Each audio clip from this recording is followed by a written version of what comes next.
So I just came back from men's group. Every Saturday we take an hour. For the first half an hour we do a workout, and then the second half hour we sit around a fire and have a conversation. Somebody typically will have a passage out of the Bible. We talk about what we're going through during the week. And this week's topic was on lying.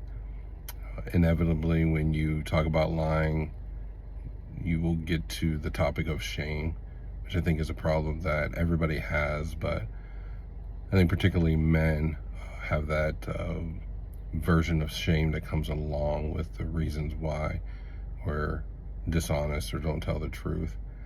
Now, I won't share anybody else's commentary or story from this morning, just some of my observations or comments that I shared.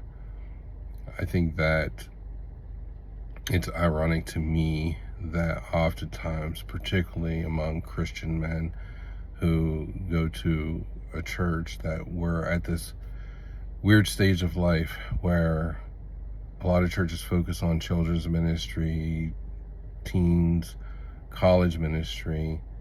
Then there are the older people who are retired, who usually have their own version of ministry, but we're at this sweet or unsweet spot of being middle-aged and perhaps still having kids at home. Most of us are married, but the expectation, maybe not in writing, but in culture, is that we're at a stage in life where we should be serving, we should be pouring out, and that's how our spirituality is measured, how our leadership is measured, by how constantly we are sacrificing or giving out and serving. And I think that's one of the reasons why so many men end up stagnant in their Christian growth. They don't mature, they're tired, maybe disillusioned with the church, but also lonely, which is a significant kind of crisis in Christianity for men today. And I also find it ironic that as Christians, oftentimes we're teaching or preaching or having conversations in discipleship, talking about God being our provider and our sustainer, but we've crafted this Christian worldview or this Christian life where the access of its existence is based on our performance. And I think that's where the source of our frustration is, and the source of our shame is when we can't keep up with that, but yet there's this constant pressure. Maybe it's from a company, maybe it's from your significant other, your children, or even your church. This constant pressure to perform, and things just won't work right if you don't show up. And we give into that and are constantly pouring out and not taking time for ourselves, or feel guilty and shame for doing that. I know men, and I know I've struggled myself with finding time to spend time with God every single day, to take a walk or to go to a coffee shop or whatever. But I've never done those things and come back and my whole household has fallen apart.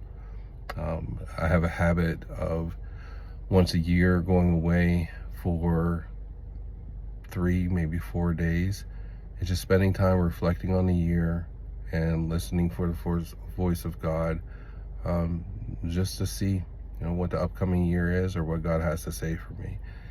But that has to be something that's intentional. And there are all kinds of excuses and all kinds of people and things that will try to rob that time. But you know what? I've been doing this probably for over a decade. And every time I've come back, my kids are still there and they're okay. My wife is still there and she's okay. And work is still there. And there's still plenty of work to do. And the whole company didn't collapse because I was gone for 3 or 4 days. And I think that's something that we have to be intentional about doing, is filling our cups up so we have something to give, we have something to pour out into the lives of other people as we serve them. But I think even more important than that is God really doesn't need our service. He can do it all himself if he wants to. He chooses to work with us and work through us. But the most important thing in all of that is time with him, because he's our Father. And he doesn't want us operating from a cup that's not full of all the goodness that he wants to show us and all the things that he wants us to pour into other people, because he loves us and he wants to spend time with us. And we have to trust that he's our source. So hopefully you find some encouragement in this.